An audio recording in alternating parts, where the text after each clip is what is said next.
Bana, naitwa Nasco. Leo nipo kwenye mtaa wa wasanii hapa hivi. Mtaa naoishi Chuchi Baria na Soti Melody. Wanifuate kameramani. Njoo. Mtaa umechangamka sana mtaa. Chukua gari tufuate. Tuna studio. Bwana Soti, mambo vipi? Safi kaka, kwema? Poa. Safi. Nasema mtaa umenichanganya mtaa wenu. Bwana Chuchi. Ni aje baba? Kama Shwari mwanangu. Bwana nimefurahi kwanza kuona.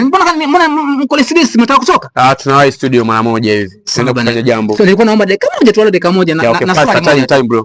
Asante bwana.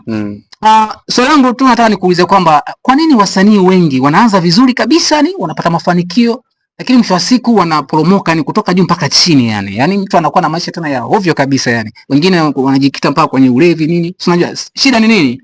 Okay. Sema kwenye mambo ya sanaa sasa hivi, tasnia ya sanaa sawa. Cha kushauriana sisi na kinachoeleza mpaka watu wanafeli. Watu wanategemea sehemu moja sana. Wanaoimba bongo flava, sio watu wa kuigiza. Lakini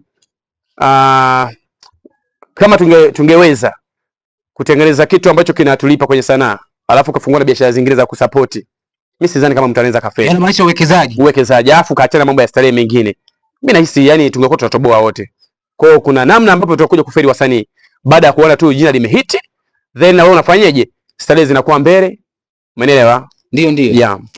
Bwana Soti, kwa kweli limekaaje kuhusu wasanii? Maana tunaposemea wasanii na maanisha yani bongo movie, bongo flava hivyo.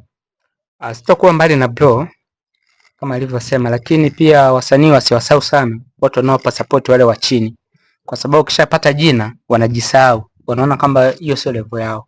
Mimi nadhani ni hayo tu. Nadhani kwa watu ambao mnaanza nini, tuwekeze pia, tuheshimu watu ambao wana support talent. Sio mwisho wa siku nimekusupport mimi Bwana Nasco, mwisho wa siku kanitupilia mbali.